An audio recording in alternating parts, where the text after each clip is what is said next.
shift gears and talk about your arranging. Sure. You've done a ton of it, right? Yeah, I've always, for some reason, been interested in arranging. When I was just beginning classical guitar, I can recall immediately my mind turns to imagining played on guitar whatever music I would be listening to. If it's orchestral music or rock and roll or pop songs or piano music, I was always picturing it on the fretboard of the instrument, and always just embarked on arranging projects myself from the very beginning. And every time you do this, you learn something new about the instrument, about music, and about your own abilities, and I think it sort of builds on itself. I was in partnerships over the years with various singers, and found myself arranging song accompaniments over the years. I have hundreds of them. And this is another interesting sort of exercise in discovering how the guitar operates. You're looking for ways of interacting with other musicians, collaborative music, and this is again part of that path that just leads to better understanding of the whole picture. I think one's arrangement is only as good as one's knowledge of music theory and one's knowledge of the fretboard, one's understanding of style, and one's ability to play. These things have to all work in concert. And if any one of those areas is weak, then the arrangements will show that. So as my own perception of musical, of the structure and mechanics of music improved over the years, my arrangements became more intelligent, and as my playing got better, my arrangements took that into consideration as well. So they evolved naturally. Do you think that the other is true as well? Have your arrangements help your playing, the things that you arrange? Oh, the best teacher I ever had was playing music by the great piano composers. There was nothing comparable. There was a period in the 1990s, I recall, where in some of my arranging I was making an attempt to play everything in its original key. Being aware as I was that the guitar tends to gravitate towards certain keys and others are left aside, but being intrigued by the sound of those keys being played. But of course, the reality is they're much, much more difficult to navigate, and sort of went through that, got past that, and much more interested in finding appropriate keys to play things in that take into consideration how the guitar is tuned and strung and so on. But let's say, take the Chopin project, for instance. I began with a few preludes, as everybody does. I arranged ambitiously a couple of nocturnes. I never published those, but I performed them a few times. And then I discovered the mazurkas, whose texture was just ideal for guitar.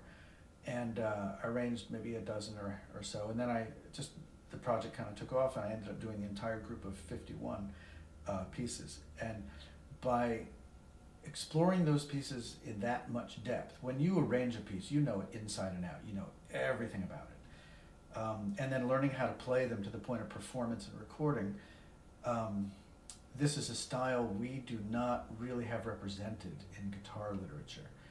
So this sort of in-depth exploration of this literature taught me things about music I never could possibly have learned otherwise.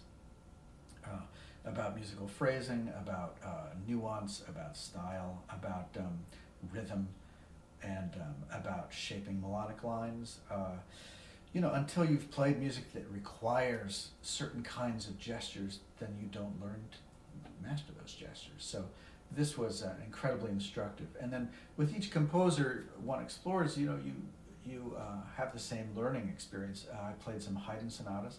And again, we have music from the period, but we don't have music really in that style. And it's just marvelous to play Haydn on the guitar. It sounds fantastic. And again, it's very distinctive rhythms, very distinctive phrase shapes and styles. I recently did a project of works by Mendelssohn, and I think I arranged 30 of the songs without words. And these are very, very different from the Chopin pieces, although written more or less at the same time. Completely different form of musical expression in a way, but very, very distinct from what we have in the guitar repertoire. Try to put them side by side with works by Mertz or Napoleon Coste or even Regandi, and they're just couldn't be more dissimilar. And so when you play these pieces on the guitar, you feel like you're playing really substantial music, even though the pieces in many cases are quite short. They're brilliantly crafted, and the formal structure is just completely evident. They're just intelligent works, and they're incredibly appealing. So the challenge as the arranger is to find a way to play them on the instrument so that they sound like they were written for guitar. The idea is to not sound like you're in a state of struggle with the music. When you listen to pieces like these songs without words played on the piano, most of them are quite simple and very elegant and delicate, and you can picture children playing them with ease. It doesn't mean they're not sophisticated, but they're not physically difficult to play. So if you render them on the guitar in such a way that they suddenly lose that sort of ease of execution, then the exercise has failed. So, it's really important to find the way to do it so it fits the guitar. So the first element for me is to look very, very carefully at the key.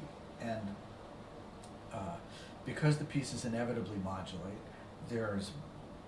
and the modulations typically in piano music will go to key areas which are sufficiently distant from the home key that you're dealing with really different, for instance, a tertiary relationship. If we're in the key of A major to start, we might be in the key of C sharp in a second section. And so your open strings of the instrument would assist you in one, but not with the other key. And so you have to really be thoughtful about where you start, because you don't want it to get more difficult as the piece evolves.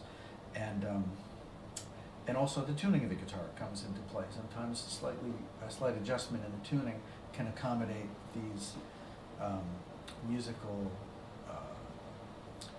environments much more easily than the traditional tuning. So from time to time we do a little scordatura, and then carefully editing the music so that we remove just enough notes that it feels comfortable under the hands, and leave just enough so it sounds like the composer's music. I'm the kind of arranger in this milieu that cares to make it sound like the original. I'm not trying to bring my own musical ideas to it. I'm not trying to modernize 19th century music. I'm just trying to render it faithfully so it sounds like it's guitar music. And it's a puzzle, and it's an engaging puzzle. I've definitely improved at it over the years, and I think you might say I've reached the level of mastery of it for my personal sense of how it needs to be done. But it's a very subjective activity, and people have different notions of how it should be done. So.